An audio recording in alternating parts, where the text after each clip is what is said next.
I'm Armando, host of the Founder's Guidepost. You've built your business over decades, and now it's time to think about that once in a lifetime exit. You've come to the right place. Here, you will hear business exit professionals talk about what you should know before exit. Besides hosting the Founder's Guidepost, I'm CEO and founder of Axiom Founders Family Office, a Scottsdale wealth management firm helping founders and their families preserve their American success story. We oversee and coordinate a network of vetted professional advisors to help maximize the probability of achieving everything that is most important to you. And we host the Scottsdale Founders Forum, a biannual live event for the founder considering exiting in the next 36 months. Here's to your hard work and your American success story. Enjoy. Hi, Armando Roman here with the Founders Guidepost. Today here with Mark Young of CKS Advisors. Mark, how are you? Great day to be in Phoenix. It is a great day to be in Phoenix. That's right.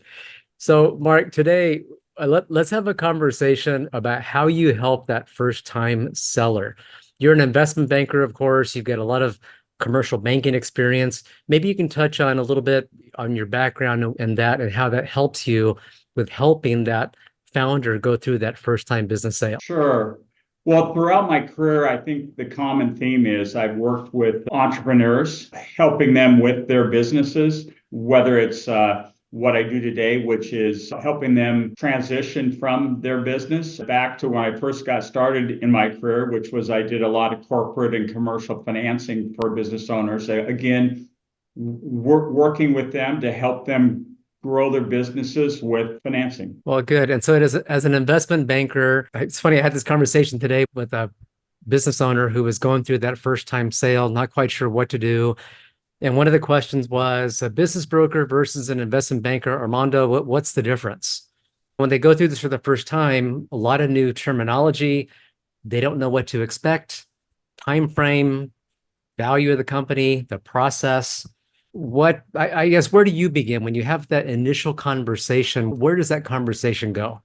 Sure. Most of our clients, it's the first time they've gone to look to transition their business. So, it's the old saying, they don't know what they don't know. So we really try to elicit questions from them. So what they're looking for in terms of their questions or things that they want to learn. At the same time, we try to fill in the blanks if they haven't asked the questions they should be, to help them to best understand what the process is. We feel like if they understand it and feel good about what they're headed in, the process will be much better. If there's surprises to them, things around the corner that they're not aware of that might come up, and there always are some, but we try to get as much as we can out onto the table in the beginning so that they feel somewhat comfortable going into the process. They're all nervous in their own way about this process because they're looking to sell their baby that they've built and grown for years, and now they're ready to transition it, and they're wanting to do it the right way, and they want to feel good when they get done. So we want to make sure they go into it with their eyes open. Yeah. And so, Mark, when you're helping them go through that process, even the goal, of course, is to transition that business into a new owner's hands. And that can look like different ways. It can end up different ways in terms of the deal, how that works. As you're going through that process, though, and you mentioned trying to minimize the surprises and address things up front, and I think that's probably best all the way around. What are some of the steps that this founder, this owner is seeing once they actually engage you? What is that really looking like as you begin to walk down that path with them? Sure. We actually, even before we're engaged, we're asking lots of questions because we want to understand the business, the industry they're in, so that we can take a look at it and we can be prepared to present them in the best light. Our role is to really level the playing field with the buyers. And most of the buyers for our clients are institutional type buyers. So they're professional buyers. They do this for a living. And so our client, in most cases, they haven't done it before. So it's our role is to level set them with those professional buyers. So we take a look at the company, we look at the financials, we look at the team, we look at how the business is run. We focus a lot on how active day to day the sellers are today. It's the ideal situation. It's where the seller has really positioned them to sell their business and they're not involved on a day to day basis. But that's oftentimes not the case. So we want to get in and try to understand what the seller's current role is today and position it with potential buyers down the road that is something that, so they'll know what they need to do to fill in when they come in. Okay. And so once they start, say, working with you, and now you're, as you said, learning the company, learning what they're doing, how they're doing it, looking at the leadership and who they have in the different roles with the company, you're then gathering that and you're helping to, as you said, I forget what words you used, but you said really putting that package together, making it look as good as possible, as presentable as possible.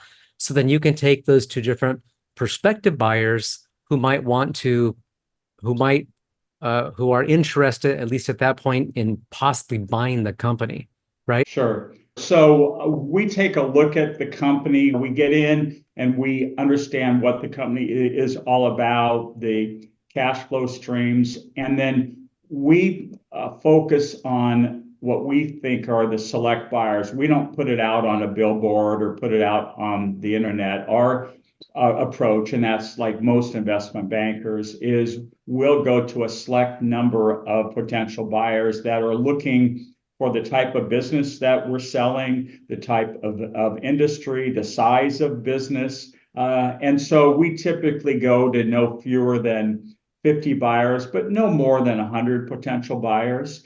Our goal is to go to people that have expressed an interest in this type of a company with the goal of creating a controlled auction. And so we like it when we have more buyers or more interested buyers, because then we have a chance to, with the client's assistance, is to go through those and weed out the ones that don't make sense, but potentially get 3 or 4 or 5 that want to go down the path in the process. So we're not going to put it out on a bulletin board. We're not going to send it out to 1,000 different potential buyers. Yeah. We think that's a waste of a lot of time and not the right approach. Yeah. You mentioned controlled auction.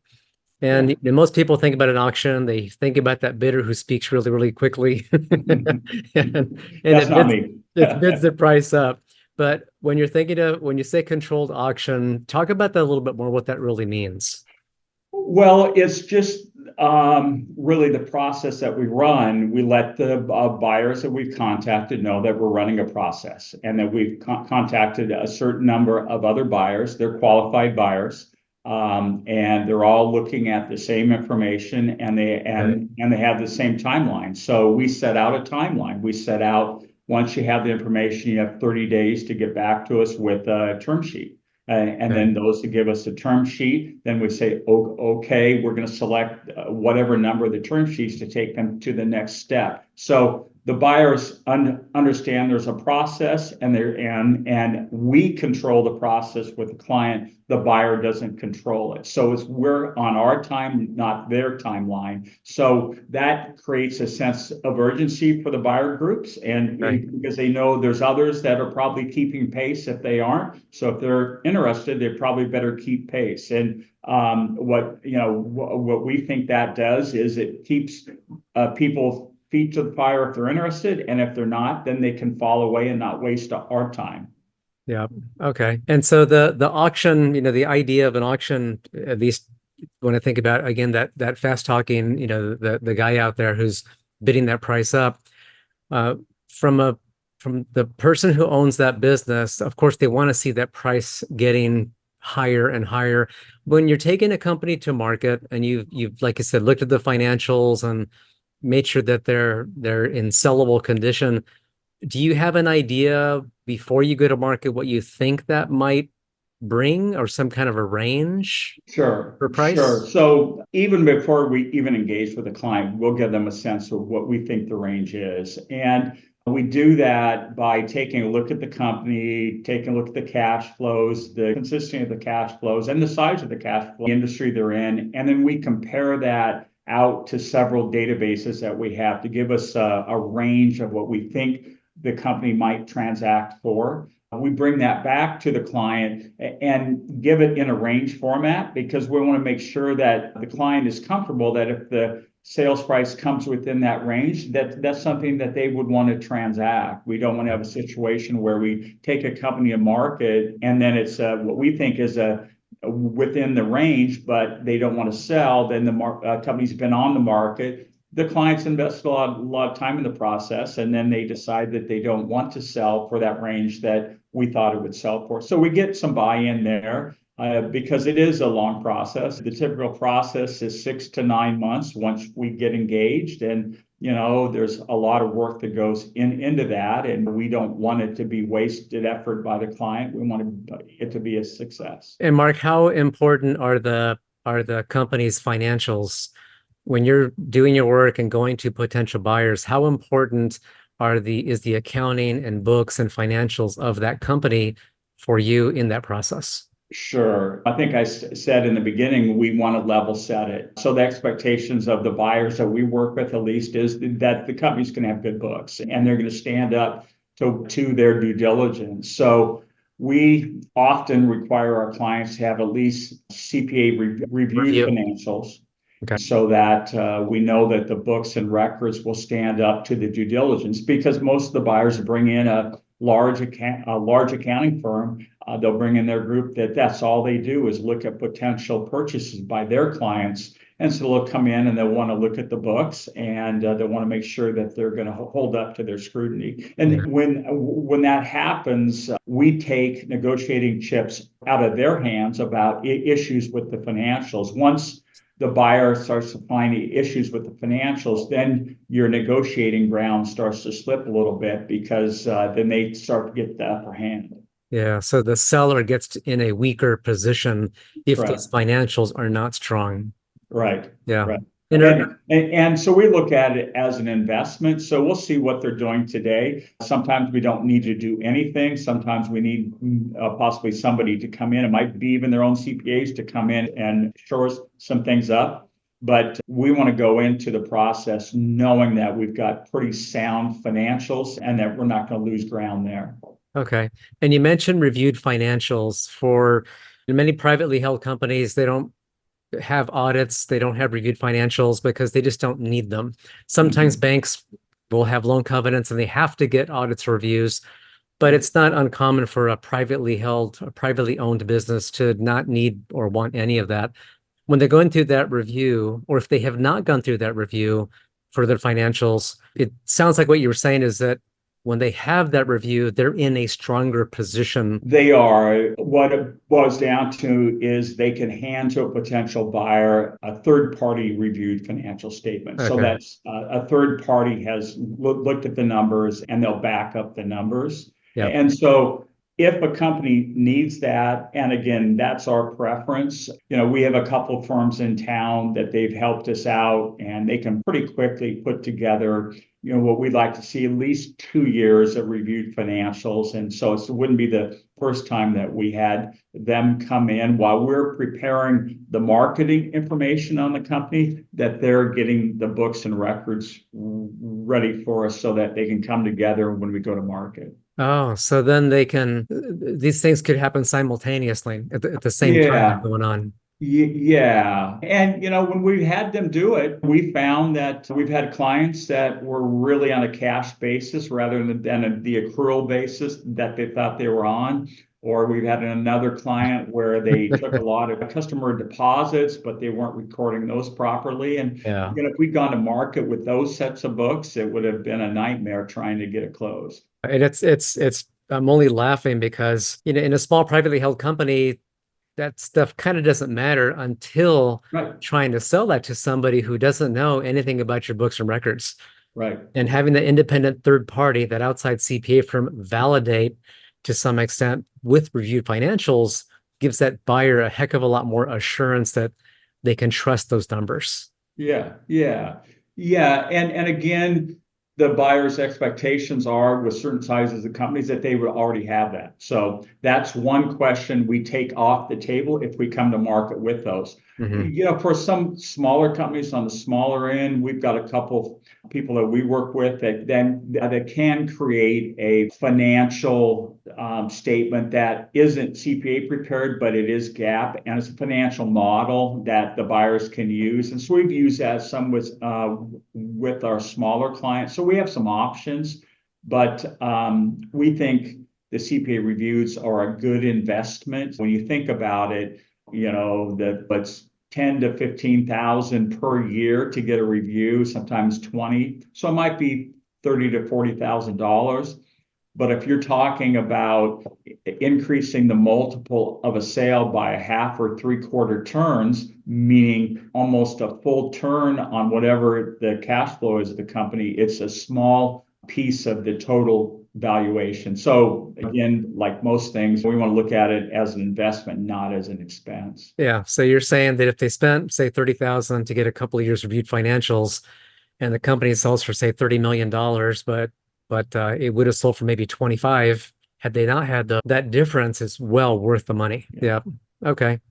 That makes sense. And even to the point that selling for less, or maybe not even selling at all because the buyer backs away. Okay. And so when you're going through your process, gathering records, make sure the financials are good, maybe having reviewed financials put together, then you're going to market, you said, to maybe 50 to 100 different potential buyers. You're also putting together some kind of a packet for them, for those prospective buyers to see, you said, right? Sure. Where they all see the same information, and then they can decide whether that's something that they're interested in or not. Sure. And the initial package that we send to the 50 or 100 potential buyers is not really a package in as much as it's a one page. We call it a teaser. So it's a one page, no names, no locations, just the general overview of the company to see if they would be interested in such a company. And then if they are, then we go ahead and have them sign an NDA. And then we share with them a larger package that gets in more detail. None of the secret sauce yet, but more of the detail. They can start to get a better idea of what they're looking at. But we do the first pass with the teaser to get rid of people that might not be interested, and it weeds out guys that don't want to sign an NDA. But we do the one-page teaser, and we typically get maybe 10 to 15% of the people we send out to signing up to go forward from there. Okay. I'm glad you mentioned that, because the one-page teaser, you said it's anonymous. So they're not, many times people, when they're selling, they're paranoid. They don't want people to know they're selling their company. They don't want employees to know, or customers. So that one pager is anonymous. Their information, their company name is not there, but it's the teaser, as you called it.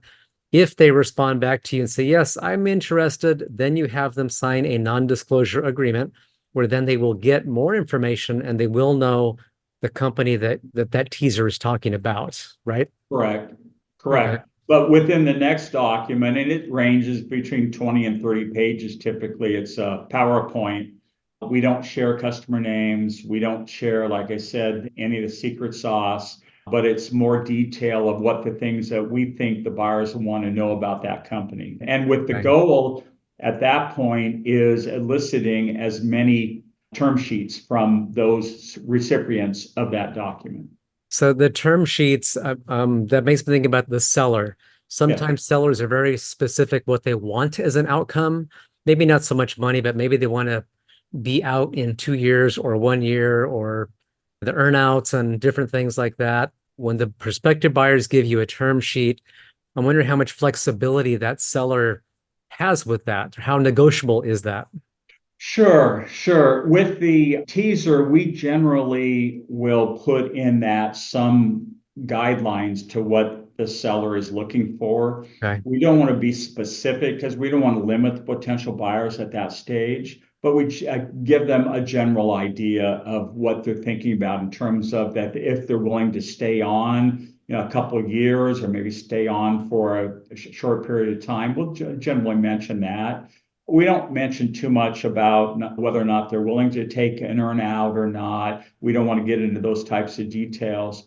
But once you get into the next phase, the term sheets will come in with some specifics around the buyer is thinking about. And we'll, through the process, we'll massage that to where it gets as close to what are the goals of our clients are. And whether we have other term sheets to massage those term sheets with, or whether or not we'll pretend we have other term sheets massaging the one we have. But it's Right. nice to have more. But we, like most investment bankers, sometimes you just get one, but they think there's other buyers and we Yeah. don't tell them any different. And we massage that to where we can get them to then get to something that's more comfortable. Right. And that's obviously better for the seller, because the seller, you can help them get, when a buyer thinks there is more competition, or maybe competition at all, they're going to put their best foot forward. Maybe they'll pay a little more than they were initially willing to pay, but that helps your client, the seller, be in the best position when it's all done. It is. And that's why, just, you mentioned what you picture as the old auction setting. The more people that are on that auction floor, whether or not they're real buyers or not, the chances are for a better success for the seller.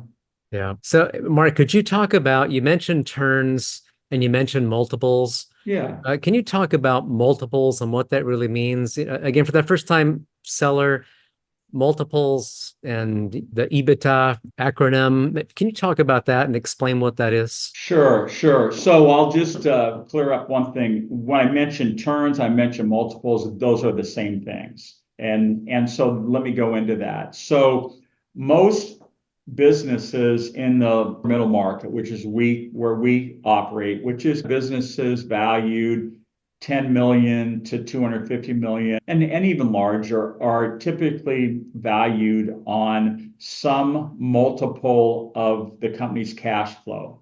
Right. Buyers are looking to buy a stream of cash, and they'll put a multiple on that to value that stream of cash to create an enterprise value. Let me talk about EBITDA, which is cash flow for our type of client. So we look at a company's cash flow. So it's their net income with some adjustment to it to get to the earnings before interest, taxes, and depreciation. So what we do with that is we work with the financials to come up with what would be a go forward cash flow number. So we'll take their financial statements and we'll add back to the company cash flow expenses that wouldn't be occurring in the future. And then we'll add to that expenses that the buyer may need to incur because some things that maybe the seller hasn't been doing or would need to do as a buyer to come up with what's an adjusted cash flow. Then we go over to the other side, which is the multiple. And then we look at the size of the company, both revenue and cash flow. And then we look at the industry that they're in, and then we come up with a multiple range. And for example, most of our businesses typically our clients sell somewhere between 4 and 8 times. And so we'll look at where our client would fall within that range. We had a client sell last spring for 12 times, but we had given our client a 6 to 8 range. That was acceptable, but we got into a controlled auction process. We had a lot of people interested, so the price got bid up by those buyers. But then we look at a more of a closer range. Is typically, we might say 5 to 6 times. We're not going to give a client a 4 to 8 range. That's too wide. But we'll say we think it's going to fall in this range based on what we can see within the market. And then again, we get the client to buy into that number, but then we put it to the side. We never put a price on the business because we want the market to set the value, because oftentimes they have a different perception. And if their perception is low, we try to coach them up. But if their perception is high, we try to coach them up more from there. But we had an example, I don't know, 3 or 4 years ago where we received 12 term sheets for a company. And the term sheets came in ranging from about 24 million down to about 12 million. Oh, that's a big difference. Yeah, big difference. And they were all qualified buyers. They were all experienced in buying companies within this industry, but Wow. they all had a different perception what the value is. Yeah. So that's why you want to go out and go to as many qualified buyers, because you just know where people are going to stand. The difference of the high and low was the low guys had just closed a couple deals and they were pretty busy. And so they said, okay, if we can get this for a buy, we'll buy it. If not, we're busy with the others. Yeah. Where the guys at the top end were really wanting to get into this industry and were willing to pay up to do it. Wow. So thank you. That's helpful. You mentioned so cash flow and multiples. Multiples range from 4 to 8 normally, but can, as you just showed, sometimes be a lot more than that, 12. And the cash flow, just to use an example, and to keep it simple. So if the cash flow on a company, the EBITDA on a company comes out to be flat $1 million of cash flow a year, and the multiple ends up being 5, then you're taking that number 5 times that $1 million, and the price of the company then becomes $5 million, Correct.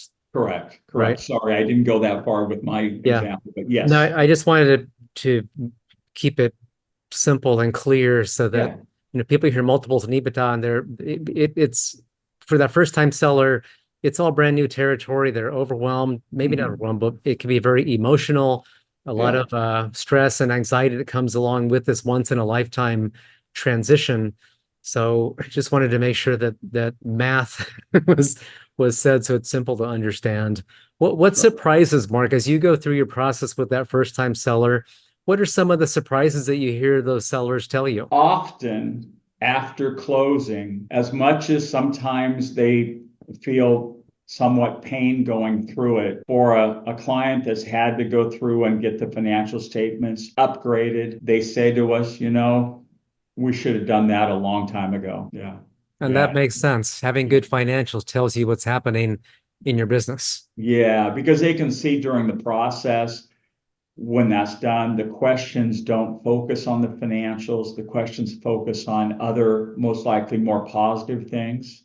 And so then they see why we were so laser focused on getting the financials right in the beginning. They're surprised about the amount of due diligence that the sellers or the buyers do. But in the end, I think they see why they need to do it, because they're buying a company and they don't know anything about the company in terms of the details, and they need to have that Yeah. to be running the company going forward. Yeah. And when you say due diligence, you're asking for things like prior tax returns, looking for the stock certificates, looking for that loan that was paid in full 10 years ago, those documents. They want to have documentation to back up or to really understand what is happening in that business and what has happened in that business for some years back. Sure. Yeah, we go through a pretty lengthy due diligence process at the same time that we're preparing the company to go through or go to market, because we want to be able to, once we find the right buyer, say, let's go and close in 60 or 90 days. We don't want to be gathering, like you say, tax returns or corporate records or insurance policies or HR documents and plans and things. So we build out a pretty robust file, and we do that for two reasons. One, so that when we go to close with the buyer, we're ready to do that. At the same time, if there's anything missing, we have time to track it down ahead of time so it doesn't delay the closing. We want to find out that if there's any liens on the company by a prior lender, we want to know that day one of the process of working with the client, so that we have all those liens cleaned up by the time we go into the closing with the buyer, because we don't want the buyer to find things. We want to find them ahead of time and fix them if we can, or tell them about the issue. And it gives them confidence that we have looked at things like that. So we're thinking ahead. Yeah, and I think that gets back to what you said earlier, that when you talk about financials maybe not being strong or not being reviewed, that it can put the buyer, I'm sorry, it can put the seller in a weaker position, which means the seller's not going to get what he or she wants, or maybe the price they really wanted. And the more of those weak things that come up in this whole process, it just sounds like it's lowering that price or that potential price for that business. It is. You want to have as many of those chips on your client side of the table, and you lose them when there's things like that come up. You lose some of those chips. Yeah, yeah, and they don't want to do that, obviously, but if they don't know going in, then they might inadvertently shoot themselves in the foot because they just didn't know. But that sounds like it's part of what you mentioned. You talk with them a lot before you even get hired, so you understand and you help educate them, and so there are fewer surprises as as you're walking down that path with them together.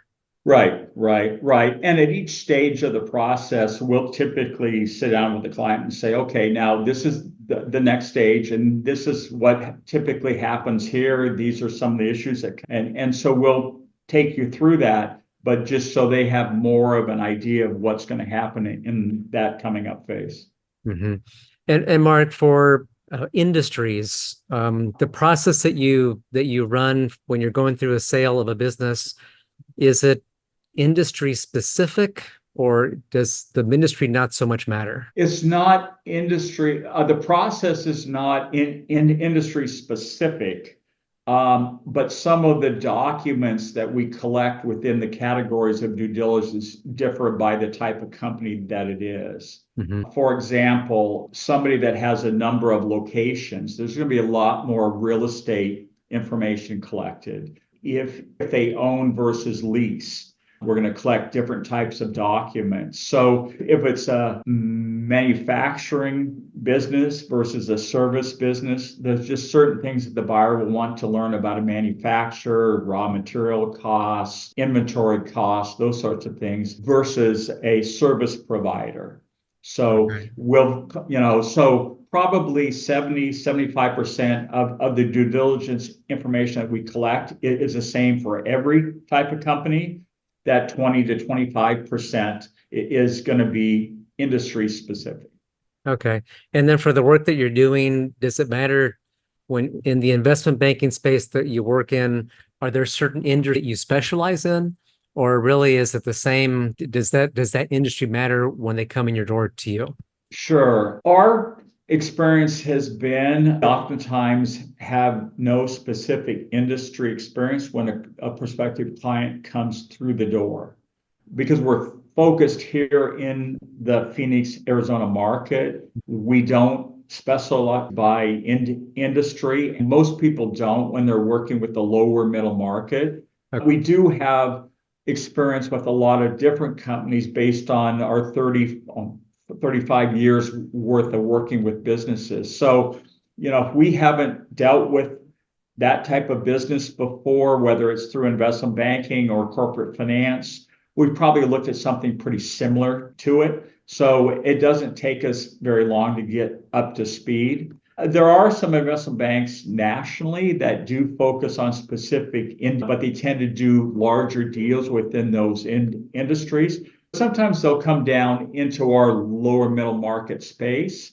But what the industry information tells us is generalists like us, one, we can get to all the buyers that we need to because of the databases that are available to us. And we've gone into large public companies and found the right buyer. We've gone to large privately held companies. We sold a business a few years ago to the largest window manufacturer in the world. And so we have the ability to get into the right buyers. That's something that a client would want to know. Yeah.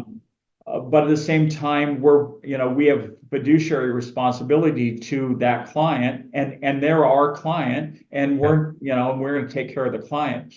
What we find and what the industry says is if you find a investment banking firm that works solely in an industry, they specialize in an industry, they'll do multiple transactions with one or two buyers. Whereas you as a client, their client, they'll do one transaction with you. You look at that and say, so who are they more beholden to? Right. Those buyers that they'll do multiple transactions with, or you, the one-time client for them? Right. And I'm glad you brought that up, because it seems like you want to go with the specialist whenever you can. but that might not really serve you well if that relationship with that buyer is stronger than this one-time relationship with you, the seller. Right, right, right. And years ago when there wasn't the internet, it was really hard to find the right buyers because you couldn't go in and figure out who was buying what businesses and what industries. So somebody's experience, somebody's Rolodex was pretty important. Today, not so much because we have access to databases that will tell us who's buying companies in what industries and at what valuations. So we can do that. And so that Rolodex isn't as important. The guys that specialize in one industry will say, well, we've got firsthand experience with these buyers. Well, they're not going to, if we come to them with a company, they're not going to tell us to go away because we've never worked with them. They're going to appreciate we brought a company to them. Yeah, So right. No, that makes a lot of sense. That makes a lot of sense. And you said, did you say 6 to 9 months typically from start to finish? yeah, yeah. And a lot of it depends on if the financial statements are ready or where they might be in the accounting cycle.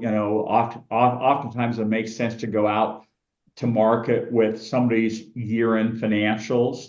So they're typically done in February or March. But if you're talking with somebody in October, well, you're probably not going to get going on the financials until the beginning of the year. But right now, for example, if we were to engage with someone, we probably have their financials by the middle of March or the end of March, and we could be working on the marketing package at the same time. And so we could probably go out to market in 60 to 90 days. And then you're in the market for 30.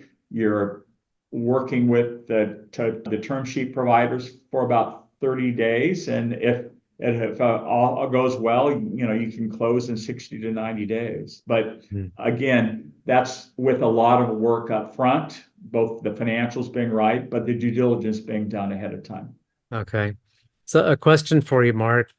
Some businesses are very, very, very steady Eddie. They're just kind of cruising along, and it's very normal. The revenues, the profits, all very, again, very steady Eddie, very even from one year to the next. That's Sure. probably not the norm, but sometimes people get very complacent, and the owner might be very content with that. But I did speak with an owner recently who he was wondering, and actually said this out loud to me. He says, I've thought about, should I really just ramp it up and start driving my sales up? And I really look at making this business, show that it's growing on a growing trajectory, just kind of keep it where it is. And his question was, if I sell it now the way it is in this condition, I'm going to get a range of whatever these numbers are. His thought was, if I invest 2 years to begin to build more revenues and make this more valuable, what's it going to cost me financially and emotionally and that to do it? But then what's the reward for that extra 2 years of just doubling down and making that more valuable? So I wonder how you might, if you had that question, how you might address that for that seller. Sure. Well, it's one of those answers. It depends. Are you wondering if you've missed anything in your planning? We hear that a lot from very smart, very successful people. And that's why you may be interested in our founder stress test, even if you've already sold your business years ago.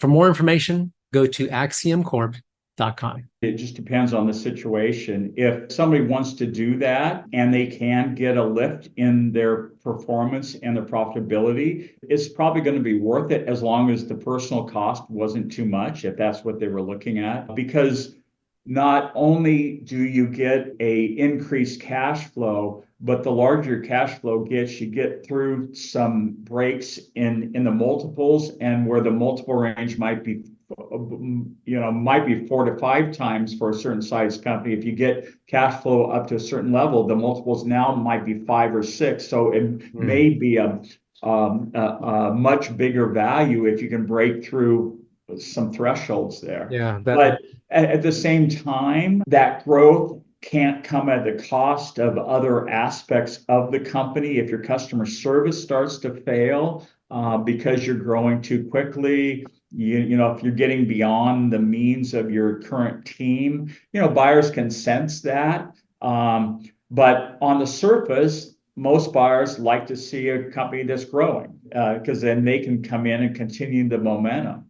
But at the same time, if you've had a company that's been somewhat stable, just as long as you show them some ways that they could grow the company, you just haven't wanted to invest in that, you're not wanting to do that. And that's not uncommon. Somebody at the end of their career is comfortable. But if you can show them some easy ways to grow the company, then they're all in for figure out ways to grow a company. And if they can get some of these ideas to do that, then they're going to probably be more interested in paying less because it's but we always say is that's something we say is you can either have the buyers pay you for your investment or you can pay them for their investment, meaning not get as much for the company. Well, it sounds like there's a lot that you take into consideration when you're having those conversations with the seller and helping them to go through that and navigate that sale process. Yeah, and again, it depends on the company and the industry and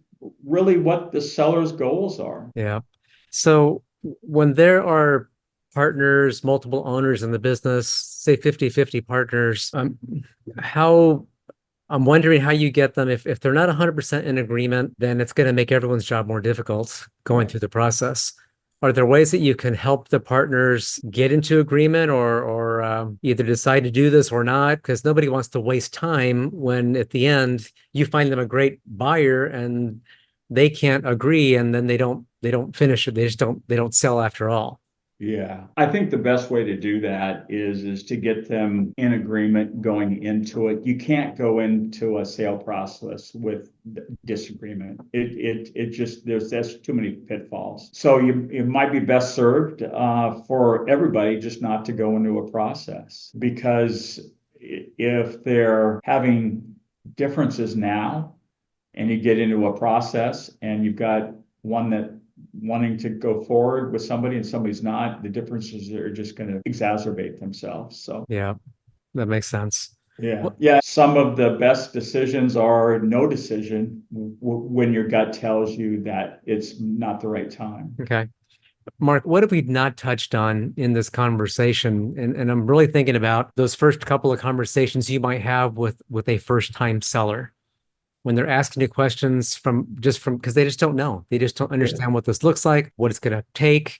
They don't know how much due diligence or how many records you're going to ask for or the buyer's going to ask for when they're going through this process. They just don't know. What have we not touched on yet in this conversation? Sure. One of the concerns that a lot of our clients have when you first start talking with them is how do we keep this confidential? And it's not that they don't want to involve their employees, but they don't involve them at the right time. And so they say, how do we do that?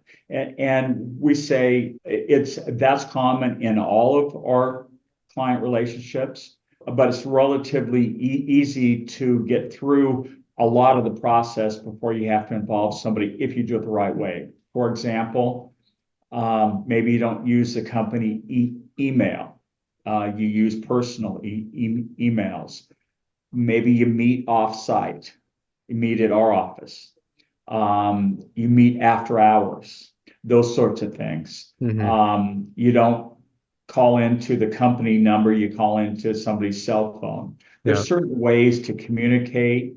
But at some time, you do have to bring certain people in and maybe you phase that. But in most cases, the majority of employees don't learn about it until it's happened. But then you put together a nice presentation to them to say why this is going to be good for them, why it's good for the company, those sorts of things. But that's a question that is always on our client's mind is how do we keep it confidential? So the same thing with the market. Again, we don't share the name in the marketing documents. We don't share customer names until the very end. And so those are different safeguards that you put into the process. So those things don't happen. We had an example a couple of years ago. We sold two businesses, same industry. They knew each other, both here in the Phoenix market. We sold them to the same buyer. They closed within 2 weeks of each other. About 2 weeks later, the buyer had a all hands meeting in their offices, brought people in from outside of town where they own other businesses. Our two clients walked into the meeting and looked at each other and said, "What are you doing here? What are you doing here? Did you sell your company to these guys? Yeah. Did you? Yeah. Who did it for you? CKS. When did they do it? A week ago. When did they do it? 2 weeks ago." I think we lost some hair during that process and some years on our lives, but we were able to keep it confidential. The buyer almost blew, well, the buyer almost blew it once. The client didn't hear what they said, but the buyer almost blew it. But we Oh did. no. Yeah. Oh no. Yeah. Well, Yeah. that's a good testament of how good you are at keeping information confidential and anonymous. Yeah. But that sounds like it could easily have gone, Oh, could have gone a different way. yeah. From the very beginning, we said, oh man, this could go off the rails so easily and so innocently, right? Right, right. Yeah. Simple as an email to the wrong person or a fax to the wrong person. Or the wrong comment to somebody. Yeah. Oh, that's a funny example. Oh, well, I can see how the company you said when I asked you about what we hadn't talked about, you said anonymity. They don't want their employees to know anything until the time is right. And one thing I've heard before is in terms of employees and feeling that helping them feel comfortable that the jobs are still there and that the company is going to continue. What you're doing is transitioning you, Mark, you're taking that company, you're transitioning that into the next person's hands who's going to continue operating and running that business. Yeah. Yeah, their seller, the owner of that company, they're going to leave, but you're really part of the continuity of that business. And that business continuity is where all those employees work. That's where they generate their livelihood. And if they view that as an ongoing business versus my owner is selling, then it's a lot less of a seems like a lot less of a threat to them. It is. And in most cases, the buyer is larger, in some cases, much larger than the existing company. So the employees potentially will enjoy a better benefits Yeah, package. yeah, They'll have more opportunity within that company, and create some more stability for them as well. So when they step back from the initial shock of the businesses being sold, and people have the horror stories of the 80s and 90s where buyers would come in, slash and burn, sell off assets. yeah. Today's world is a lot different. People are buying the company because it's a good company. They want it to continue so that if the employee is a valuable employee to the current owner, they'll be valuable to the buyers, and just continue to do your job and you'll have, and it will work out well for you. I'm glad you said that. And Mark, here in the Metro Phoenix marketplace where we are, we're a large city, and it seems like our city is really getting a lot more sophisticated and more industries, more companies. We have a lot of attention from outside of Arizona looking at Arizona companies to buy. Is that what you're seeing as you're in your space there? Yeah, in the last 10 years, of all the businesses that we've sold, only one buyer has been headquartered here. Yeah. So it's routine to have, we've sold to buyers in, I'm going to think, New York, Atlanta, Chicago, Detroit, Los Angeles, Dallas. I'm trying to think, did I say Atlanta, Charlotte? So most of our buyers come from out of state. They may have a company here that they own, but they're located somewhere else. Yeah. So it's a national and it's an international market for businesses today. Yeah. And when you're seeing those out of state buyers purchase companies here in Arizona, is it typically them going into a new industry, or they're just expanding what they're already doing by acquiring a local company to keep doing what they're already doing? It's probably, if I were to put some percentages on, it's probably 70% are already in the industry or have some experience with it, and 30% are wanting to get into the industry today. And that was less before. Years ago, it was really, you had your strategic buyers and you had your financial buyers. And strategic buyers are large companies within an industry that are looking to get into a market like Phoenix, or into a niche that maybe this company provides within that industry. Where the financial buyers typically or historically were people with a checkbook that wanted to buy a company, run it for a few years, and sell it for a better return. Whereas a lot of those financial buyers now own companies within an industry, and so they're looking to acquire more companies and basically becoming a strategic, but a strategic owned by a financing source versus a strategic that's owned by a corporate entity that's an existing business. So when they're building that out, I think that gets back to what you said earlier, that the multiple might be higher if you have a bigger footprint. So maybe a private equity firm owns one or two companies in a certain industry and they buy more, so they have a bigger footprint in that industry, and that might get them into a higher multiple and a higher value overall. Yes. So when we sit down with the buyers, they not only ask us questions, but we ask them questions about why is our client a fit for you? Where do you see the value add to bring this company into your portfolio? Those sorts of things. And then we use that information when we're coaching them on what they should be thinking about for the value of the company. Okay.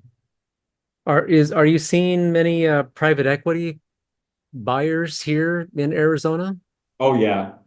We've if I look back over the last 5 years, I'd say a good portion of our buyers have been private equity, but most of them with what they call platform companies. So they already own a company in the industry. They're not buying somebody to get into the industry, but they already own a company and they're adding to that company with our client. Good. Well, Mark, this has been very, very helpful. I'm glad that we're able to have this conversation. And just in a nutshell, you're helping that seller, the person who owns that company or people who own that company, helping them take that company, get it ready for, maybe not get it ready for sale, but certainly help them be in a position where they can sell. You're taking that then to the market. You said the way the process works, you're having a lot of dialogue with that owner first to understand and ask questions, understand the industry and the company itself. You're putting together a one-page teaser that does not have their name on it and just describes them on one page. What is this business, to send that out to maybe 50 or 100 or somewhere in that range of prospective buyers. You'll get some saying, yes, Mark, I want more information. At that point, then that potential buyer will sign a non-disclosure agreement. And then you'll give them another document that's maybe 25, 30 pages, a lot more detail about what that business is. And you're trying to get multiple buyers to then bid on it. When you're doing that process, you don't have a price tag like this is for sale for X. You're not doing that. You're instead saying, here's the information about this company. What are you willing to offer to purchase this company? And then for your seller, again, the owner of the business, you're helping to really negotiate that bid up that price when you're talking with those prospective buyers for the benefit of your seller, and your client is the seller. So you're not beholden to those buyers.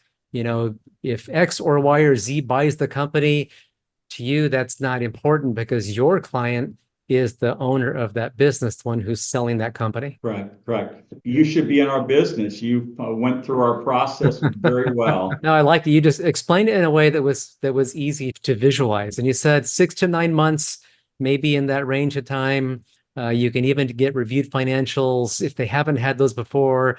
Bring in a CPA firm to do the reviewed financials or something similar that follows a gap, so that you have a couple of years of reviewed financials that you can then show to that prospective buyer which gives them more confidence that these numbers that they're seeing, those are good numbers. They've been looked at by an independent third party. You also mentioned a quality of earnings report, really for the same purpose, just to validate numbers, correct? And help that prospective buyer feel more confident in what they're seeing. Correct. Yeah.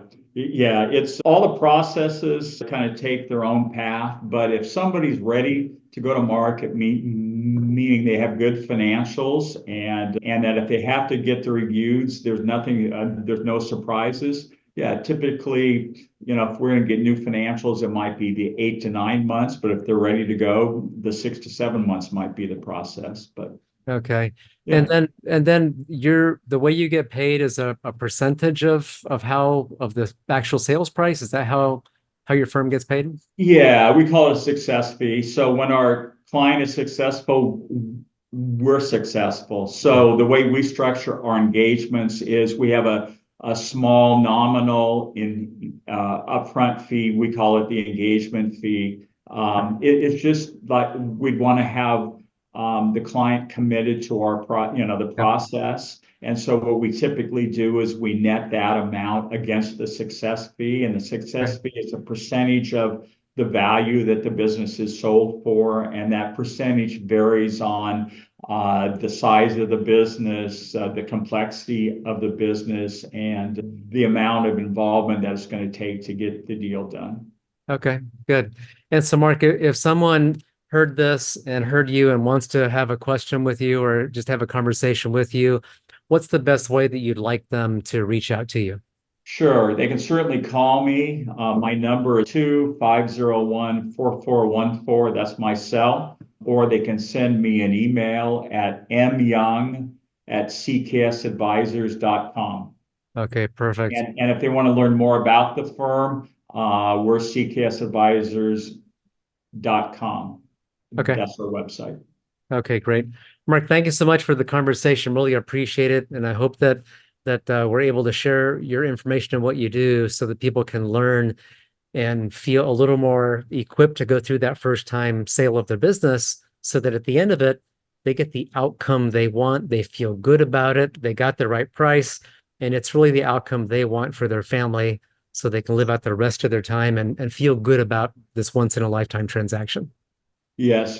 Thanks for having me today. I tell folks we get a chance to see our clients really fulfill their dream that they had and when they started their business, and so it's really exciting to see that happen and see their families be in a position to go forward with the life that they've sacrificed to have while they've been building their business. So it's fulfilling for us to see. Yeah. Same here. The blood, sweat, and tears, a lot of commitment, time, anxiety, stress, all those to build a company with value. And then you're helping them realize that reward at the end of their part of that business. Right. Good. Okay. Well, again, thanks for having me. Nope. Thank you so much. Nice talking with you. Hope you enjoyed this episode of the Founder's Guidepost. Whether exit is on your immediate horizon or maybe 10 years down the road, there's something here for you. And remember, we all have an expiration date. We just don't know when that will be, which is why planning ahead is critical. And if you're wondering if you've missed anything in your planning, contact me to schedule your founder strategy call. You may call our office at 480-367-9000 or schedule a call at axiomcorp.com. Here's to your American success story.